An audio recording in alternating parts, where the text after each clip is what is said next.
I would love to jump into another soulmate question, if you don't mind. So we're going to jump into a question from Tammy. Hi, this is Tamara from Shreveport, Louisiana. I'm a type 1 diabetic and have some concerns about getting vaccine after the Johnson Johnson hoopla. So, what do you think? Well, yes, I know, Anton, a lot of people who have pre-existing conditions and who are dealing with that. So, Dr. Davis, we're gonna work you to death. That's why we're here. Can you provide it, because it's a very legitimate question. People with pre-existing conditions, especially with diabetes, particularly, what's the relationship between those conditions and this vaccine?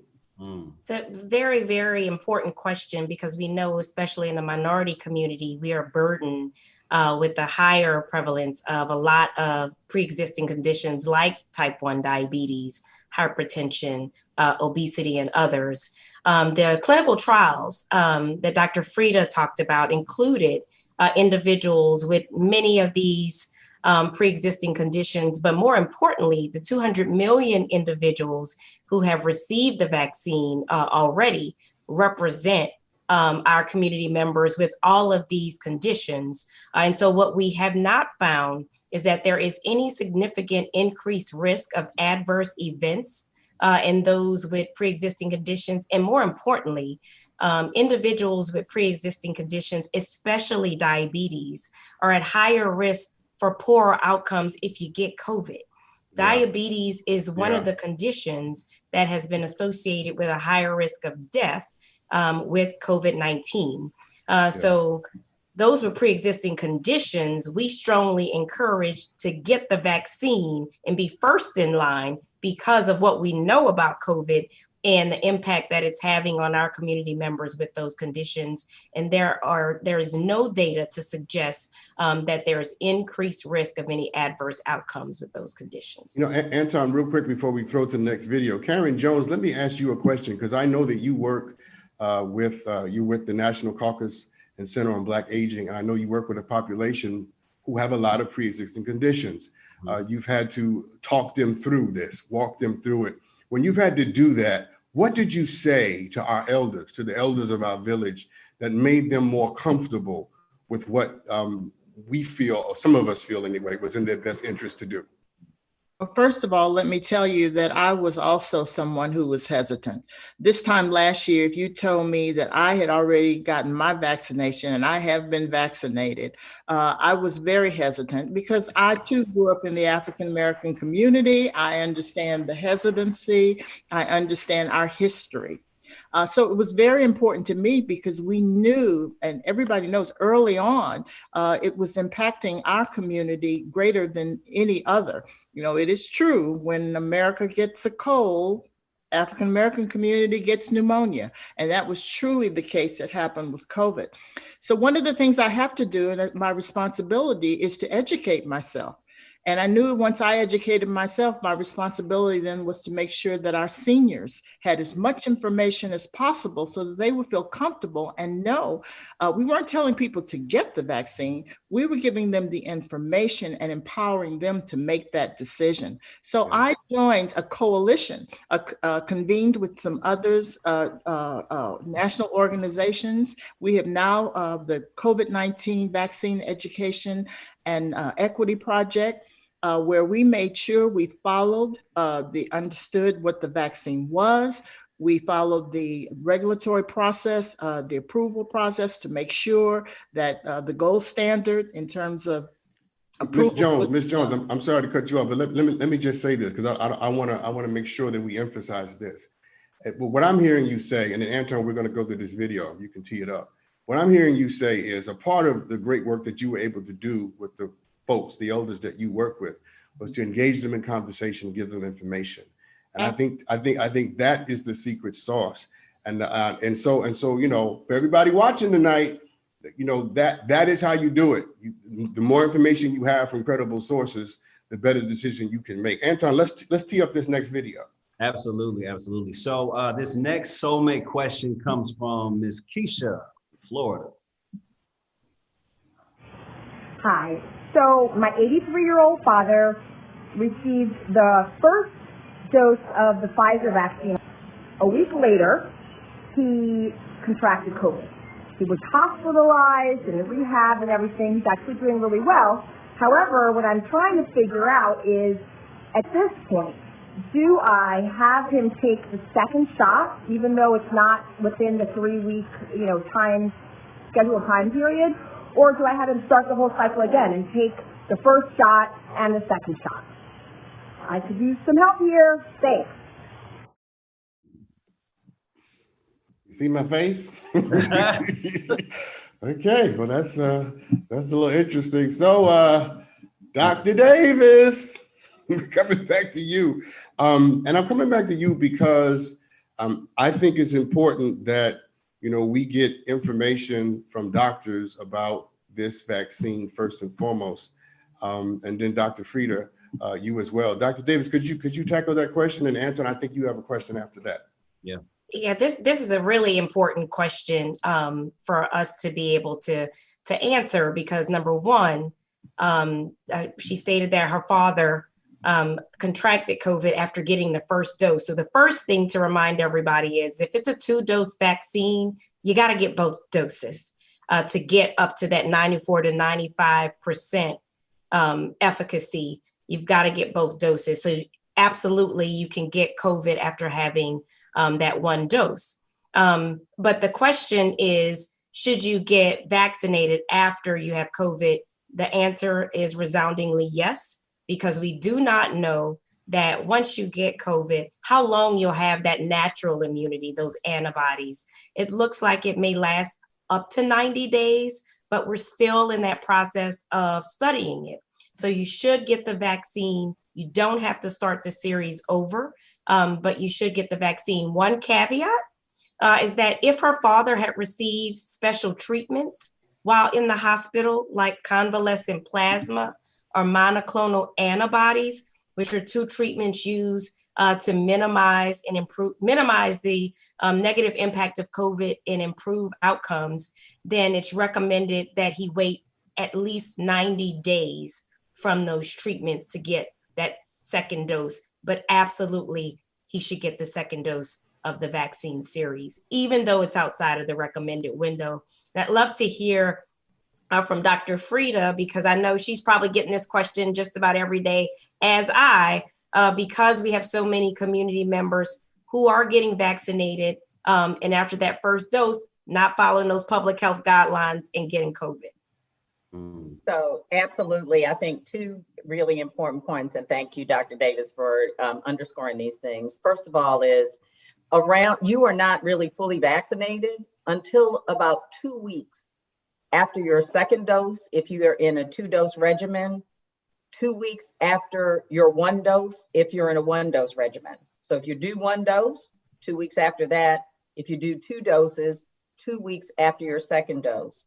Because of that, it is possible to be infected just before you're vaccinated or just after you're vaccinated. So it's important to continue to take all the precautions, to be very careful, and to be on the lookout for symptoms. That's good. That's good. Anton, I know you wanted to jump in and ask something, so let's at least get that in before we throw it to another break. Absolutely. Actually, my question is for Ms. Karyne Jones. I know you stated earlier that you previously were not going to get the vaccine because you know of the disparities in our culture and in our community, and how you didn't really feel like you could trust the vaccine. So what was that turning point for you that made you say, okay, this is something I could do? That's a great question. Well, I educated myself. I found out, I got the information. I made sure that I worked with experts who not only understood what the process was, and though I knew, again, that then it would be my responsibility to share that with our seniors so that they felt more comfortable, particularly because, COVID had just so impacted our community and really hit older African Americans. And so once I did that, and I must tell you that I had my own hesitancy, but it also was the leadership at the time that made me very cautious of it. And There's always that. Yeah. Let's not forget about that. Because listen, no, I have to say that because I have gotten a shingle shot, I've gotten a pneumonia shot, I've done other vaccines. I travel, I've had to get tetanus shots, and I've not questioned what's in that. So I was very concerned about the vaccine only because of the leadership at the time. So I educated myself on it. We've made sure that we gave that same information out. We worked with trusted leaders in the community to get the message out to educate our folks. And now we're finding that the hesitancy, particularly on older African Americans, they're waiting in line. Their only problem now is access, getting there. We had a problem with the appointments, and all that has been pretty much resolved, not completely, but we worked really hard to make sure that our seniors got in. And I'm very proud that our people really learned about it. They made strong decisions and they moved ahead. It's a beautiful thing. Dr. DeWitt, before we take our next break, let me ask you a question, because I think you represent an important constituency among our people in the Black community, that being the Black church. As you encounter religious communities, particularly your own, what has been the reception or receptivity of this vaccine as it relates to this virus? Well, in our facility, we had our first vaccination clinic on December the 23rd. On December the 24th, I got a phone call saying only 11 of 42 employees in the first facility took the vaccination. And I was floored by that information. And now we're fast forward to April, we still have a few employees that haven't taken it. But I would say the skepticism and the hesitancy range from everything that's been mentioned, from the Tuskegee syphilis trials to the QAnon conspiracy, microchip, mark of the beast, you name it, we heard it all. But to that point, how we combated that was the information, like Ms. Karyne said, give them the true facts and information. And it took a lot of one-on-one conversation with people to turn their minds about hesitancy. And I think that's going to be the key, but it also enlisting people who they trust. They're faith-based leaders, they're pastors, bishops, priests, they're imams, those people who they trust to help get a positive message out surrounding the vaccines. I love it. Anton, how about we take a break? What you think? Yeah, man, I think we need to take a little break. I think we need to pay some bills, just a few minor bills, and we'll come right back on Fox Soul, everybody. Welcome to Fox Soul's COVID-19 Town Hall. Look, tonight we are debunking the myths and setting it straight for you, Black America. Now, on the break, Karyne was actually talking to us about the hesitancy in the Black community. Can you follow up a little bit and tell us what you were saying to me on the break?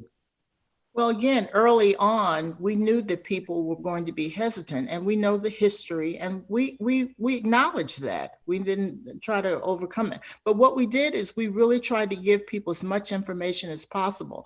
And what I wanted to say to you, Anton, is I had a son who is young, professional athlete, healthy, does all the things right that you're supposed to do, and he got COVID. And he thought he was going to be okay because he was young and healthy and athletic and what have you.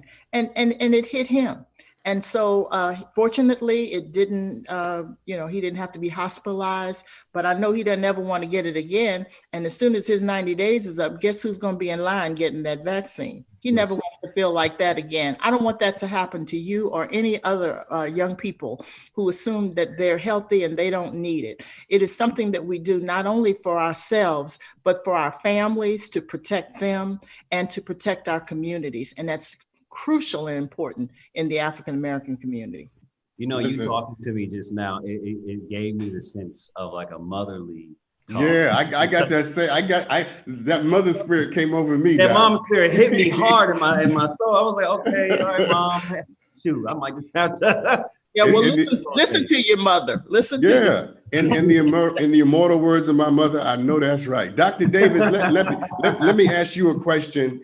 And so Anton got one of his questions answered. I'm gonna get my own little personal question in. I'm gonna put it in Shakespearean terms. When it comes to masks, to do or not to do? That is the question. There you go. And it is to do. It is extremely important for us to remember that we need to follow the public health guidelines in addition to getting vaccinated, because everybody isn't vaccinated. Those 200 million people who have gotten doses amounts to about a third of adults getting one dose at least in the US. And so we are far from being where we need to be able to feel comfortable that we're near that herd immunity, or having enough adults and children who have gotten the vaccine to where we can all be safe walking around indoors and outdoors. We know that the Centers for Disease Control and Prevention just gave new guidelines for those who are fully vaccinated when they're outdoors to be able to be unmasked based on the science. But if you're indoors and you are fully vaccinated, you still have a high likelihood of potentially contracting COVID and spreading it. So really important for us to continue to mask. So to do, in your Shakespearean terms, we need to continue to wear a mask. I love it. And can I add to do properly? So your mask has to fit properly. Yes. It can't be down around your chin or hanging off your ear or in your pocket, right? So it really under your nose. That's right. So it's wearing it properly and continuing to social distance and to wash hands. So it's all of that all the time, but mask, and mask right. All right, Anton, let's have another question. Absolutely. So we're gonna go to our next soulmate question from Frankie Robinson. Hi, this is Frankie Robinson from Chicago, and I took the COVID vaccine, but my question is it effective to combat all strains of COVID or only one specific strain of COVID? Thanks. That was Davis. That is a really good question. So the as we know, that COVID vaccine is getting smarter by the day. Every time it has a host or someone who has not been vaccinated or has antibodies, it has the potential to change and continue to spread. And so we've seen many variants that have come into circulation. The initial vaccines, Pfizer and Moderna, as they were being developed, there were certain variants that were predominant at that time. When Johnson & Johnson was being developed, there were more variants. And so at this point, we know that those vaccines are effective against the most predominant variants in our community, but we don't know, and this is important whenever we're having these conversations, to be transparent about what we don't know, is that as we continue to have hesitancy, agnostic behavior towards the vaccine and still have variants developing, if they will be effective against new variants. So it's important for us to remember, as Dr. Frida said to us earlier, that we're still studying the safety and the effectiveness as this vaccine as we go on, because we're only a couple of months out, 7-8 months from vaccines being available to the public. So we need to remind ourselves of that. But great question, and we need to stay informed as we go on in monitoring the effectiveness of the vaccines. Dr. Takeisha, I have a quick question. Do you foresee us having to have a third or a fourth vaccine? I foresee that we will need to have a booster. And I think about this in the sense of flu vaccines. And it's a very good analogy because the flu is a virus that circulates and also mutates or develops variants, which is why we have to get a different flu vaccine every year, because there's a different variant circulating. The COVID vaccine and the coronavirus seems to be behaving in the same way. So that as we continue to study this, when we get to 12 months, we may learn that the predominant variant, that the vaccines are not effective, or that maybe our immunity is waning and is not strong enough to prevent us from being infected. So we need to get a booster. So I do think we should all be preparing ourselves to think about this, that we will be getting a booster, maybe at a year, maybe every year, just like the flu vaccine, but we're still studying it. But that's the way it looks like it's going. Well, listen, we got to take a break. But Dr. Derrick, when we come back, I want to hear how in the world nobody in your facility got COVID, because I think you're holding out on a little secret sauce. We need a little bit of it when we come back. Let's take this break, and we all gonna steal from Dr. Derrick. How about that?